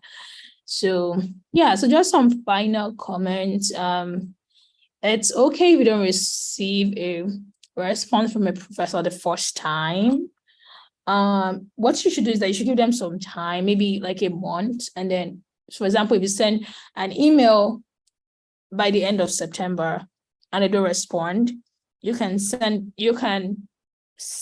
a new email as a reply to the past email you sent, and like just be like, oh, good day, sending a gentle reminder about my previous question about your supervision for grad school, something like that, you know, just like a 3 sentences kind of email, and then regards, and that way they would see like what you told them before, instead of you just like sending a brand new email. So yeah, and some professors might actually like want to talk to you, but they will forget because they are very busy. So if you send it that way, they can get reminded, right? And also if they don't respond by the end of October, you can again send it by the end of November, like if you are really serious like about like getting their attention. And then if they don't respond at the third time, I think like it's clear that maybe they're not really interested, or they don't just have one, you know. And so if you get a positive response, that's great. Don't like, and you might be very excited, so don't like just reply immediately. Like just take some time and then read through what the person said and then reply. Some of them would ask you questions like, what exactly in my paper did you find interesting? So in that case, like I said, you don't have to respond immediately. Just like take your time, go relax. Like after the excitement of like them replying to you as when that's faded, then you can like construct something, or you can share it with a mentor or a friend you know like is also very good and is also maybe in that research area. So now not all positive response means that you're going to get into the school. Yeah, unfortunately, that's just what it is. Then responding to a negative response, like some would say like, I'm not interested in taking new students, and that's okay. Like that's just one out of the many people you've contacted, and it's okay that you've tried, right? So some kind of final notes about this. So I think in your email, don't just ask like, oh, do you have scholarship for me? Like, that's going to come off some way that you don't want to be represented. So don't ask like that. Just let it flow. Like, let them interview you. They are also like, they're thinking it before they commit to like saying I'm accepted into my lab. They are thinking about that already. You understand? So you don't have to like be like, oh, can you recommend me for this fellowship or whatever? Some of them have their ways that they can actually, once they are thinking about everything, like I said, so it's something that's on their plate to figure out. And then, so about GRE scores, like GRE scores honestly are not necessary, unless like if a specific professor is asking for it, and maybe your statement of purpose might not be necessary. Now, mind you, if in the last minute you added some schools that you didn't plan on applying to immediately, maybe because there was a fee waiver or for some reason just like added them, like maybe 2 weeks to the deadline or something, that means you might have not had the time to contact professors in those schools. So in general, you want to like it's okay to email them now after you've applied, right? Email them, and some would be like, oh, that's okay, I already saw your application, you're somebody I'm interested in talking to more. Or some will be like, okay, send me all your application materials. What that means is like, send me your statement of purpose, send me your CV, send me your personal statement, send me your diversity statement. If they ask for it, like you send them everything. And just ensure your email, your fonts are the same. And yeah, I already said attach your CV. So yeah, thank you guys. That's basically all I have to say.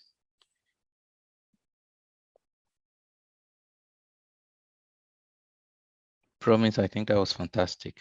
Thank you. Alison, do we have any question from the audience? Yeah, thank you, Doctor. Yes, we have a couple of questions from our YouTube channel. I would so Promise, thank you once again for that wonderful presentation.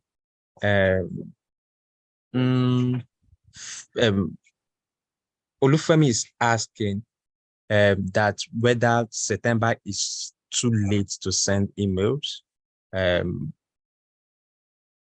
Also, the other questions I have here have to do with CVs and the other topics we've covered before now. So I will just allow you to take that question.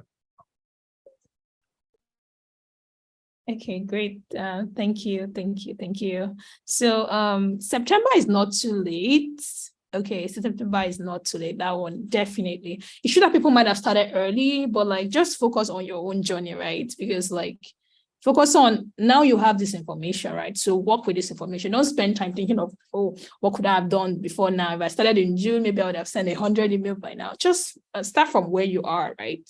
So where you are right now is that you now know you need to code email professor. So you start working on that, right? And like there are some people that even mail professors like as late as in January, or like in September after they've applied, like after the deadline of the application window. Like I said, that's not advisable, but that doesn't mean that doesn't work, right? At times, like if you didn't plan to apply to the school beforehand, or maybe there are some, so in one instance I've seen it, like there might be some new professors that just joined the department, but their picture is not on the department website on the faculty member because they just joined. So those kind of people still have access to like the entire application for that year. So they can still check for students, right? So even the fact that they are not on the faculty page, and because they're not on the faculty page, you might not know they are there, and they might not, you might have not mentioned them in your statement of purpose. So, but that doesn't mean that when they see what they like, they will like, or reach out to you or something. So thank you. Just start from focus on yourself, start from where you are. Don't focus on like, oh, I could have started this 1,000,000 years ago. Just start from where you are and have a plan, have a structure, and do what you can between now and like, yeah, the application deadlines.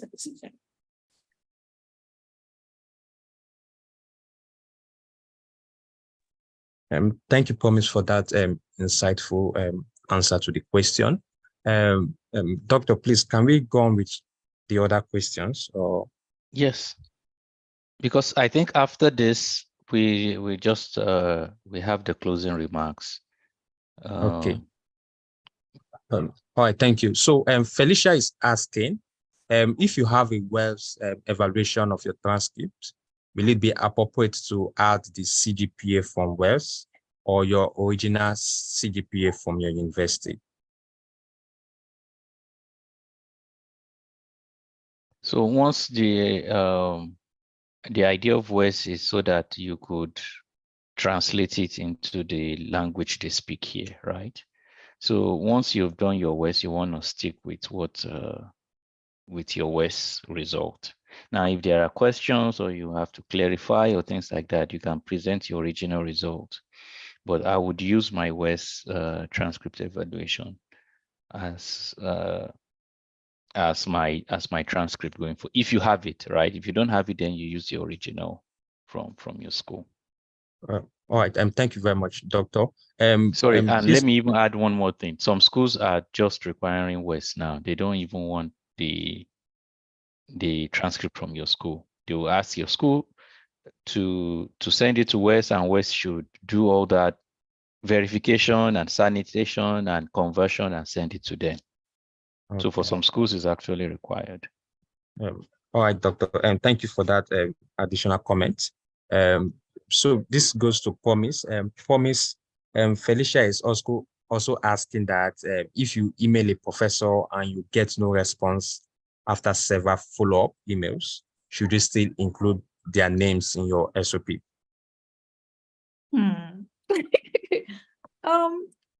For me, I think like maybe not, because you've already like emailed them, right? It's tricky. So like what I realized with SOP is that if you say you're interested in a research area, and let's say the more professors you add to your SOP, like me, I had like maybe 4 professors in my, or 5 professors, like the more your SOP has to like cover the spectrum, right? So if you've emailed them, like, at least when I say several times, maybe if you've emailed them like 3 times, maybe you send 3 follow-ups, I think it's not necessary for you to add them. You understand? Even if this is just like when the professor tell you, I'm not taking students right now, I don't think it's necessary for you to add them anymore, because like you already know they don't have funding for you. So yeah. Okay, thank you very much for that clarification and for your answer. Someone is asking, what is the right font size, spacing, and margin to use when writing SOP and academic CV? Also, other universities ask for diversity statements and research statements. Any idea of how to write them? Okay, can I go on this one? Okay, yeah, thanks. So I think the first question was like font size for SOP. I think something around like 12 should be fine. Some people, like some schools will tell you on their website what font size they want you to use.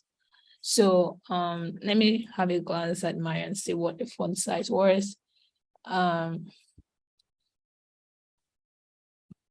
So for my SOP, my font size was 11. Yeah, it was 11, and it was Times New Roman font I used. So don't use any weird looking fonts, like all those kind of fonts that would design things. Like, this is not about art. This is about them being able to see your stuff and like understand it, right? So that's one. For the CV, I think it was about the same thing, right? If you want to emphasize some parts of your CV, you can put them in bold. Maybe this is you're talking about a project and this is the title of the project, you can put that in bold. So yeah, and then what was the second question? Alison? Okay, I'm sorry for that. So the second question is around diversity statement and research statement. So this person is asking any idea of how to write them. Okay, so for diversity statement, like what you need to do before you even start writing, right? you have to sit down and ask yourself, like, which, what, like, how have you contributed to? So there's some specific diversity groups. One can be like people of color. The another group could be like women, you understand? So what you need to do is that you need to sit down and ask yourself, like, do you have any, like, maybe volunteering roles at, like, maybe Black in AI, Black in robotics, you understand? And so if you have been volunteering, even at a conference, you can mention that, right? Like for me, there was I think there was like a workshop I did one time with Black in robotics. There was like a trainer, like a TA. You can mention that. So you have to, like, just first of all ask yourself those questions before you start writing anything, right? So that will help you in, like, how you mention how you present your case. So what else? Also, if you have leadership roles, right? Leadership roles, like when you were in school and you worked on specific projects, you can also bring that up as well. To say, oh, when I was in school, I was secretary general of my department. Here's what I did so anything you did to increase access to education. Maybe it's what I did to help students get grades. This is what I did to, like, maybe my library was not functioning. I did something that I helped to raise funds. So it's more like, it's going to be more on that, like, leadership, kind of like leadership section of your CV, leadership and volunteering session. Then you would sell that. And then that is just you starting to write your diversity statement. You should also mention how you contribute to the diversity statement, diversity of that school, right? So you could say, oh, I noticed that you guys don't have a PhD application support program. I'll be happy to help volunteer if, like, that started in your school. So it's kind of like different. But that's just a general idea. For a statement or research statement, you have to start with talking about your past projects, right? And then focus a lot on, like, what you would do, which kind of questions would you like to answer in your PhD. So yeah, that's basically what it does, like my 2 cents on that.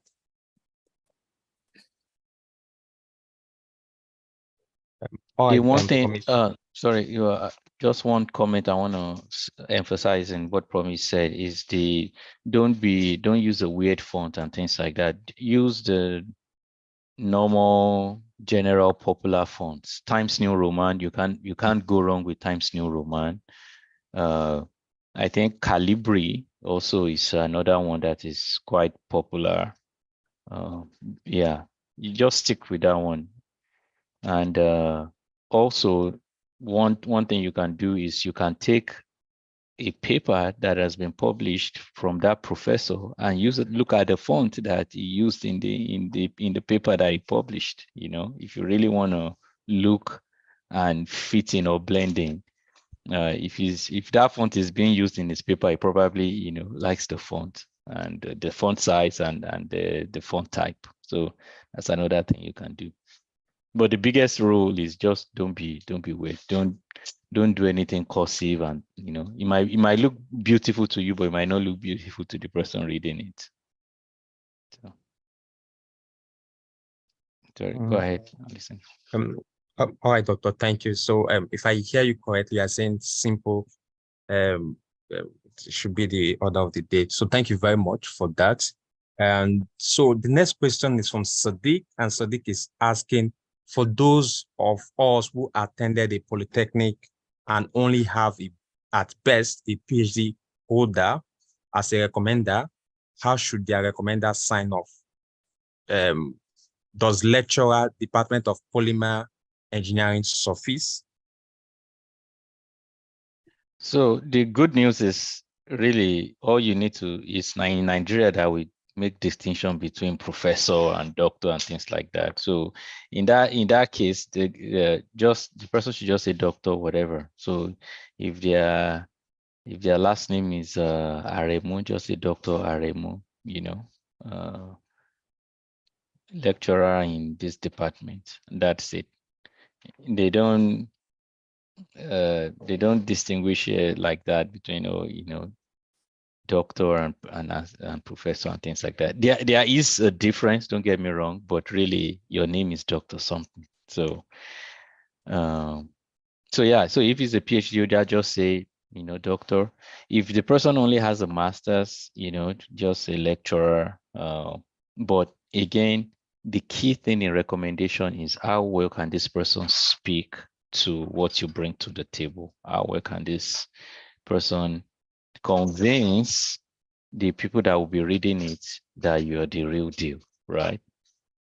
So much more Okay. important than all the titles. Thank you, doctor. So thank you for that. So it's more of how they can tell your story and your competence than the title they actually bear currently.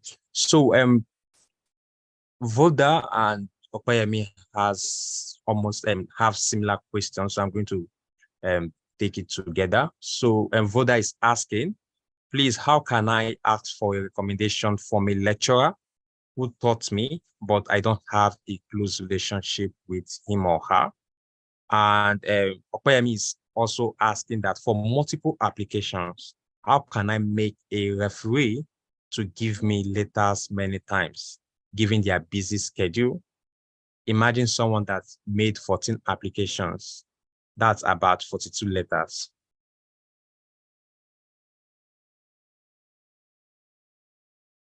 So let me first take the lecturer thing.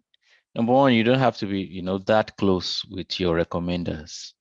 I would just say approach them and just be open. You taught me 2 years ago. I enjoyed your class.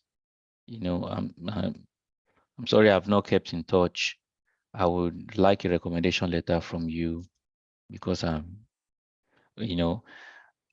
and then the one thing I want to say will also apply to the second question. Make things easy for your recommenders. A lot of people, you go to your recommenders and say, write a recommendation letter for me. They are so busy, and there is nothing as difficult as starting from a blank piece of paper. So one thing you want to do for your recommenders is that you want to write a draft and say, this is a draft recommendation letter.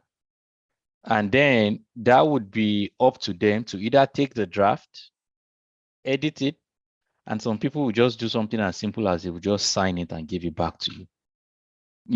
So sometimes it's really just as easy as signing it, giving it back to you. Some will edit it, and some will say, no, I don't want to need your draft. I'm going to write mine from scratch. Which, yeah, that's if they want to do that, that's on them to do, right?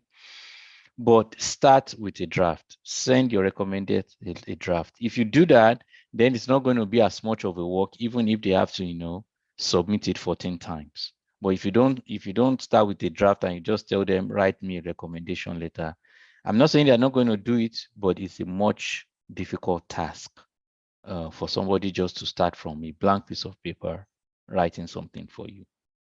Okay. So thank you everyone for joining us. It's been a pleasure really talking to you over this yesterday and today. I would say go to the YouTube channel and watch. We're also going to keep this conversation going on our social media channels. But Adiolu Aremu, thank you for reaching out to us and for putting this together. Promise you did a fantastic job. Just like you did yesterday. Thank you again for coming. Adiolu, I will give you back to you to close this. You're on mute.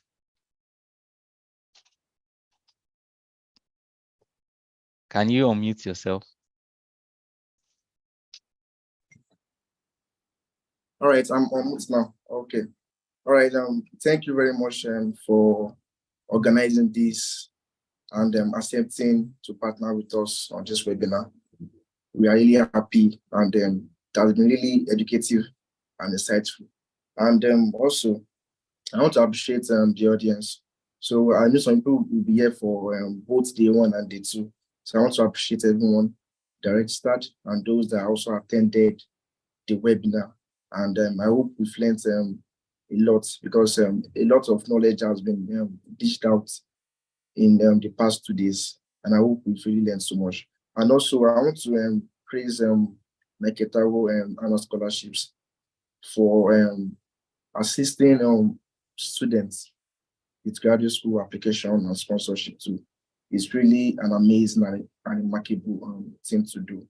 And I really appreciate it a lot. And it's a very, very nice and great initiative to assist young people who have interest in